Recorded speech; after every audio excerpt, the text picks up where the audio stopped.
Stretford End faithful, here we are, yet again, another video. Welcome back with me, your host, Sashin Johnson. And of course, lots of news to get into, but subscribe to the channel. Links to our various socials in the description below. And thank you for those who have already subscribed. Frankie De Jong, Barcelona's midfielder, formerly known from Ajax Amsterdam under Ten Hag. Quality midfielder. Big news, a huge update on Frankie De Jong. And let me get into that without further ado. And it says, Frankie De Jong to Manchester United will be completed this month for around 70 to 80 million euro. And that was brought by Gerard Romero. Make of that what you will. But for me, exciting news. And I tell you why it actually is, a concrete bit of news. And that is because Barcelona is busy with a rebuild. And they need to ensure that they have transfer funds for the window. But they need to sell. And Frankie De Jong is one of the players that they want to use as, shall I say, collateral to have money to spend on other players. They're getting Frank Kessie on a free, and they're looking at the player like Rafinha. So they need funds. And for a normal business, if you want to, shall I say, pump more money into your business for a different strategy, you tend to look at selling some of your assets. And Frankie De Jong is an asset to Barcelona. But they are looking to sell him to, fulfill their transfer kitty. And trust me, I have said it before, I will take Frankie De Jong at Manchester United. A player that can clearly come in and replace Pogba. A player that can control the game in his sleep. A player that can carry the ball from defense to attack. Change the team's dynamic from defense to attack in an instant. And you have to understand this, that it's come from a Spanish outlet, a Spanish journalist. And no English pundits or journalists have picked up on it yet, but they probably will soon. But this is something real. This is not something to just, look at and be like, oh, well, it's just a bit of rumors, but it's not. It's concrete. Manchester United are in the process of getting Frankie De Jong. It is a player that Ten Hag obviously likes. He played under him in that immense Champions League season that they had. It went up until the semi-finals. So, please, let's get Frankie De Jong. And I want to bring more on to that. It says that, of course, Barcelona would like to keep Frankie De Jong, but the possibility of him leaving in the summer cannot be ruled out. And there is a mutual interest from Erik ten Hag and Frankie De Jong to work together again. They were formidable. Frankie De Jong and Donny van de Beek in midfield were doing the absolute business for Ajax. But hey, I might as well say it. They're probably going to do it for Manchester United. Why not?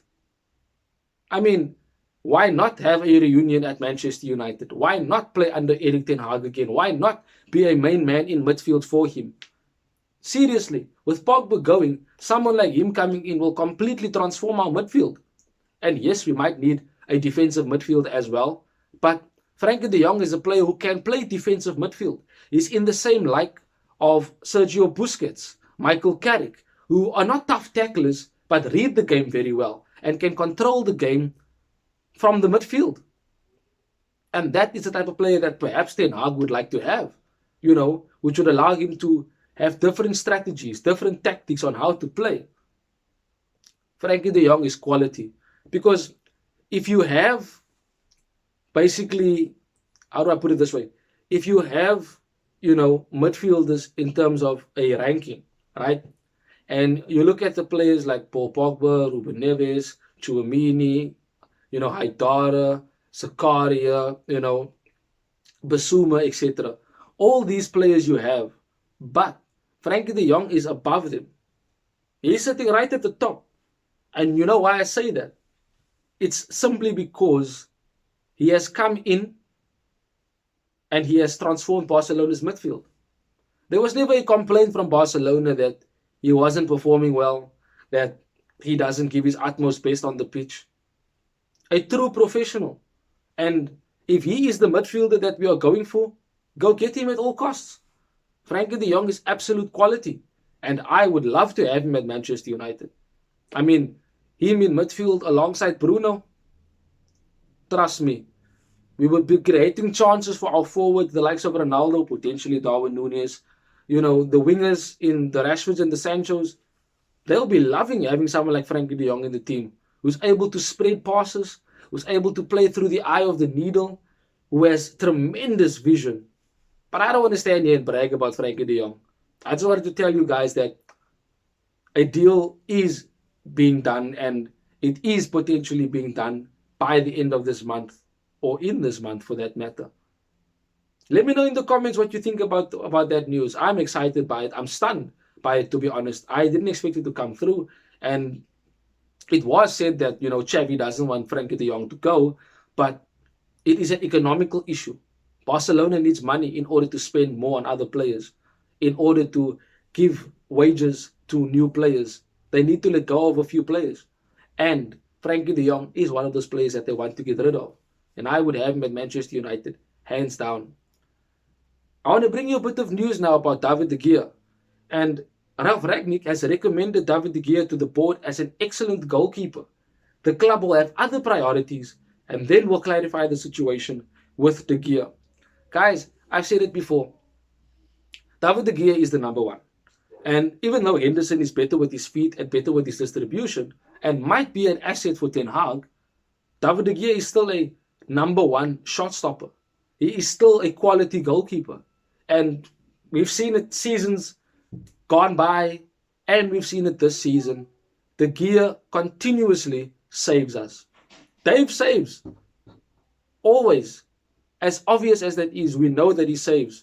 And we have to understand that he will be our number one goalkeeper next season. Definitely. I don't think we'll be looking for another goalkeeper. I don't think that Henderson would get a chance to actually overtake him as number one. And I don't think that we're going to be replacing him. I think Ten Hag will definitely give him a chance. And if he does not, perform to the standards that Ten Hag wants from a goalkeeper, then of course, yes, we'll look at other goalkeepers. But as of right now, I don't think we'll be looking to replace David de Gea at any given moment. I want to bring you a bit of positivity. Last night, Erik ten Hag won the Eredivisie, winning 5-0 to FC Heerenveen. Congratulations to our manager for leaving Ajax Amsterdam on a high. And with that positivity, I want to tell you exactly a quote of what he said after the game. And this is basically important. Now, listen closely. This is what he said. We brought a certain culture in this club, a winner's mentality. A certain culture into the club, a winner's mentality. That is what he wants to bring to Manchester United. That is what he's going to do to change the culture. I've said it in previous videos. If you haven't watched it, definitely go and watch it. I've said Ten Hag is coming here to change the culture of Manchester United, to transform the club, to take the club back to the top where it needs to be. Ten Hag is not coming here to make friends or to make jokes. He's coming here to develop a team that will compete against the likes of City, against the likes of Liverpool, etc. Ten Hag means business. And it's fantastic to hear that he has this winning mentality in his mind and that he wants to spread across to the players. Also for our under-18s, winning the FA Youth Cup, Alejandro Garnacho scoring 2, but also before the game being announced as the under-18s player of the year, and Alvaro Fernandez being announced as the under-23 player of the year. Congratulations to them. We'll definitely be seeing them in the first team. But quality shown on the pitch in the FA Youth Cup final. And, there were quite a few players that might have a chance to break into the first team. Of course, we know Alejandro, Garnacho, Fernandez, Hannibal Mejbri, Shoretire will break into the team respectively next season. But there are others that might give a shout. Joe Hugel, Charlie McNeil, 2 top strikers that are basically coming through in the academy. We might be looking at one of them breaking through as well. But of course, as I said, the FA Youth Cup final, the under-18s winning it, Ten Hag winning the Eredivisie, as I said, it goes hand in hand. Because Ten Hag will use new, fresh players, young players, to help and be part of his project. He will spot 1, 2, maybe 3 or 4 that will be part of his first team that he wants to develop. Surely. He's shown it at Ajax and he will definitely do it at Manchester United. So I'm excited to see our young players break into the first team in the pre-season and next season. A bit of positivity now on Cristiano Ronaldo.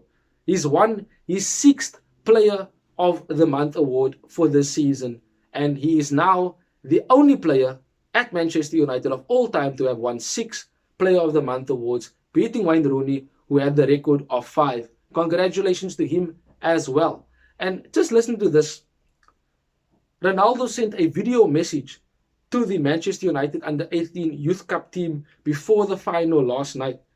It was played when they were in the dressing room before the game and went down well and was the motivation Manchester United hoped it would be. Listen to that beautiful, absolutely beautiful things. Ronaldo, who would not want to have that in their team? Would you not want to have a leader like that motivating you from the inside? That is the reason why I'm sure he will stay, and Ten Hag will want him to stay for his leadership qualities. Most definitely. Here's what I want to bring to you now. Just broke through while we are on the video. Erik Ten Hag will hold a recruitment meeting with Manchester United representatives in Amsterdam today. Potential ins and outs being discussed. Guys, Frankie De Jong is on the list. Darwin Núñez, we need a midfielder, we need a centre-back. This is happening now. Erik Ten Hag will meet with Manchester United's representatives to sort out who needs to leave and who he wants coming in. Early business. And that is the way it should be done. Ten Hag wants to have his team ready in the pre-season. He wants any players who are coming into the club to be there when the pre-season starts. And that is a winning manager. That is winning mentality. That is elite mentality. And that is what we are having now with Ten Hag. So, exciting to hear that there will be meetings with regards to potential ins and outs. And that shows proactiveness. That shows progression. It shows a change in our transfer strategy. I have to give credit to the likes of John Murter, who has reshuffled the backroom and restructured the club to date. He is doing it on a continuous basis. And I do believe that Manchester United will be the great club that it always has been and will be once again, with Ten Hag being the manager. Thank you guys for watching the video. As always, I appreciate it. And of course, smash a like on the video. Subscribe to the channel. Our goal is 1,000 subscribers before the end of the year. And of course, links to our various socials in the description below. Thank you guys for watching. Have a wonderful day further. And of course, that is it, me, Sashin Johnson, from the Stretford End. Till we speak again soon, Red Devils. Bye-bye.